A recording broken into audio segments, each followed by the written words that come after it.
Bienvenidos a un nuevo episodio de Drops of Science, el podcast multilingüe que les cuenta las últimas novedades y descubrimientos en el mundo de las ciencias naturales. En el episodio de hoy celebramos el segundo aniversario de este podcast y, siguiendo la tradición que iniciamos el año pasado, hemos preparado algo diferente para quienes nos siguen y para quienes acaban de sintonizarse. En este capítulo queremos hablar de números. ¿Qué tienen que ver con las ciencias naturales? Ustedes se preguntarán.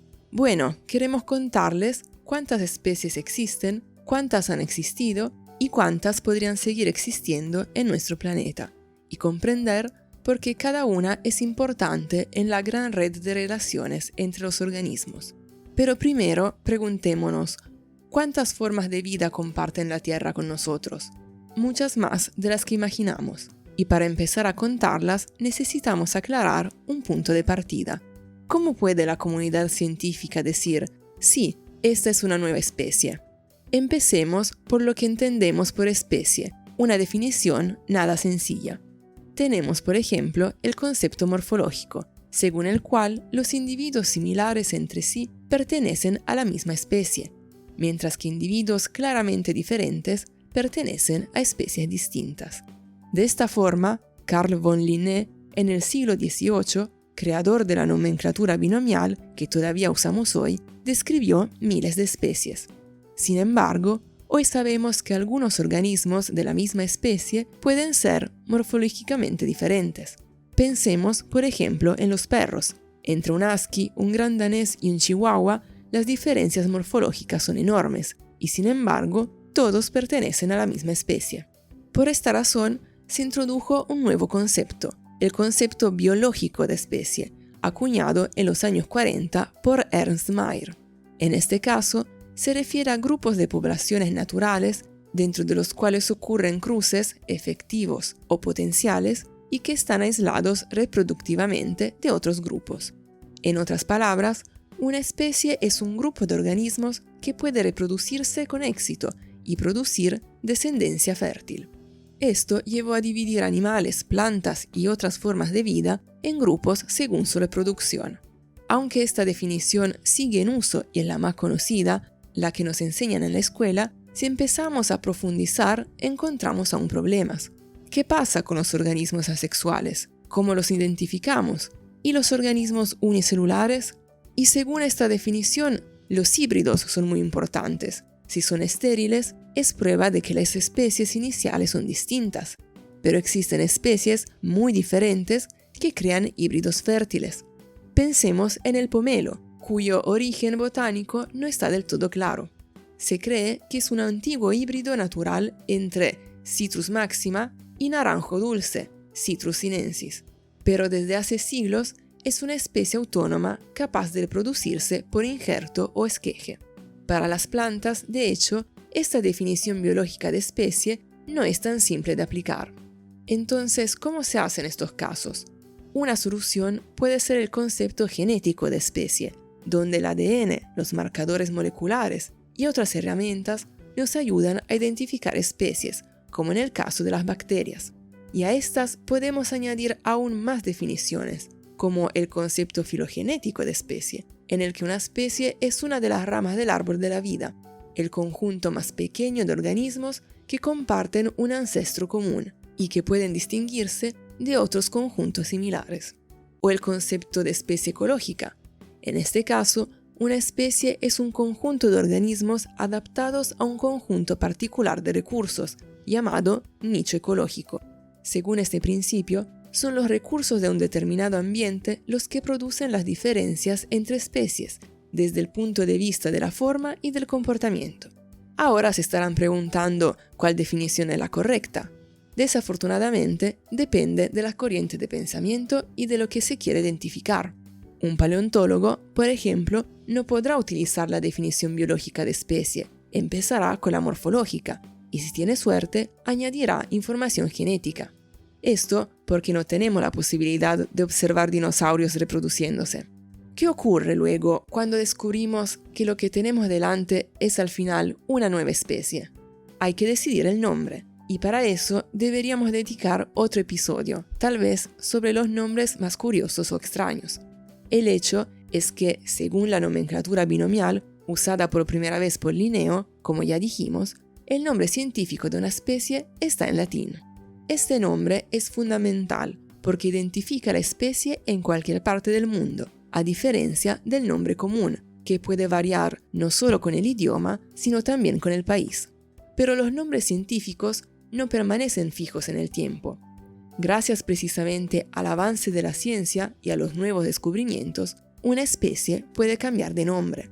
No cambia el ejemplar, sino la manera en que describimos de la forma más precisa posible la relación entre los organismos. Entra entonces en juego la taxonomía, un sistema científico que clasifica los organismos en categorías según ciertas características. A veces, una especie cambia de género, a veces es el género el que se divide, así que todo el sistema binomial para una especie cambia. Y muchas veces, los científicos discuten durante años si modificar o no un nombre. Pero todas estas definiciones, todos estos nombres, son los que nos hacen comprender cómo los organismos pueden ser tan diferentes entre sí y a la vez tan similares. Si retrocedemos no solo en la historia temporal, sino también en nuestra historia filogenética, es decir, evolutiva, podemos leer que la especie humana pertenece al orden de los primates, que incluye también gorilas y lémures. Todos estos juntos son considerados mamíferos, cuya clase incluye también erizos, ballenas y murciélagos. Retrocediendo más, llegamos al filo de los cordados, al que pertenecen todos los vertebrados, incluidos reptiles y aves, pero también los anfioxos y las ascidias. Más atrás aún, todos juntos pertenecemos al reino de los animales, que incluye ahora también insectos, moluscos y muchos más, además de nosotros, los humanos. ¿Podemos ir más atrás? Claro que sí.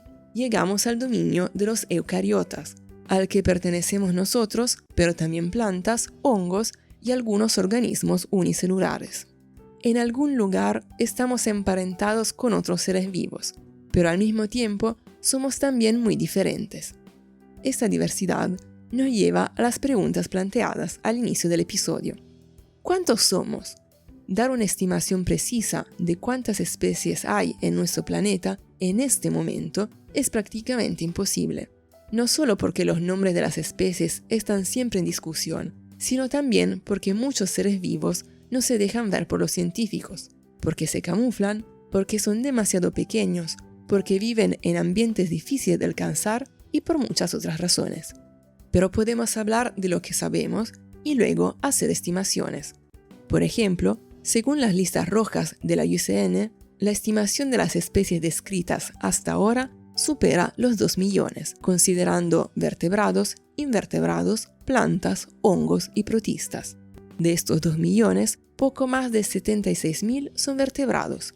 En mamíferos estamos un poco por debajo de las 7.000 especies descritas, unas 11.000 aves, poco más de 12.000 reptiles, 8.800 anfibios, mientras que los peces superan las 30.000 especies.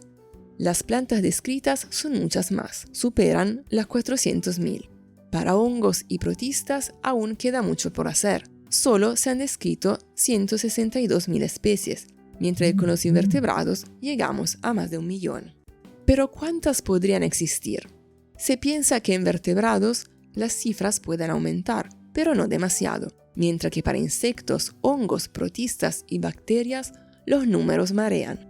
Se habla de más de 6 millones de hongos, según un estudio del 2021, y un estudio del 2023 llevó a la estimación potencial de insectos a superar los 20 millones.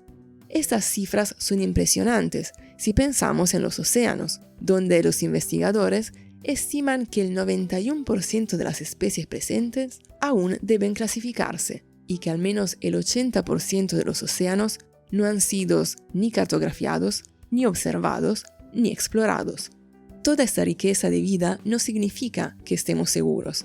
Al contrario, cuanto más estudiamos la biodiversidad, más nos damos cuenta de lo frágil que es.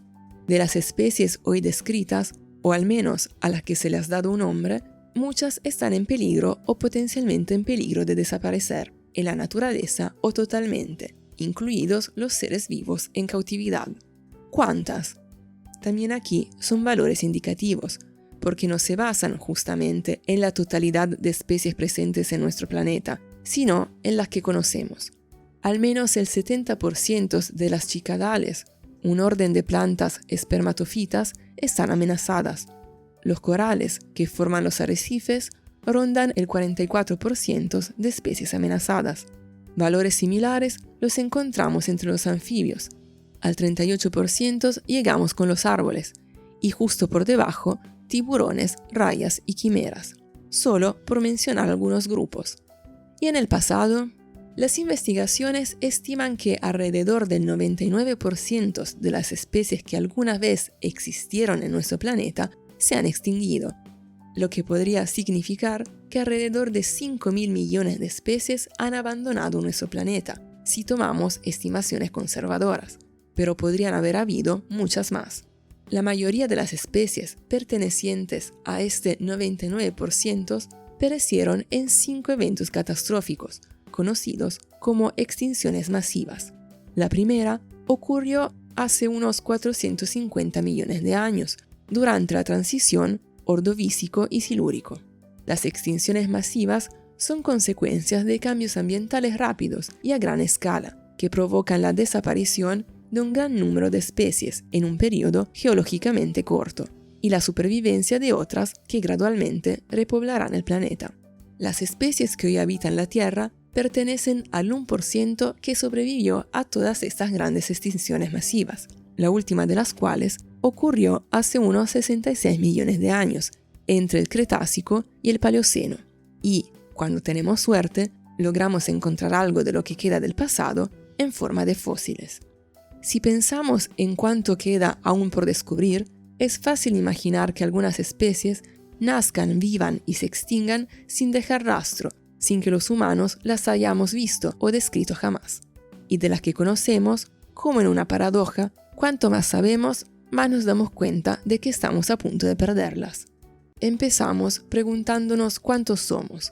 Como habrán adivinado, la respuesta es que no lo sabemos realmente, pero sí sabemos que cada una de estas especies conocidas o desconocidas desempeña un papel en la red de la vida, y que protegerlas, en última instancia, significa también protegernos a nosotros mismos. Gracias por acompañarnos en este episodio especial. Esperamos reencontrarnos aquí con los episodios habituales y nuevamente dentro de un año. Hasta pronto y buena ciencia.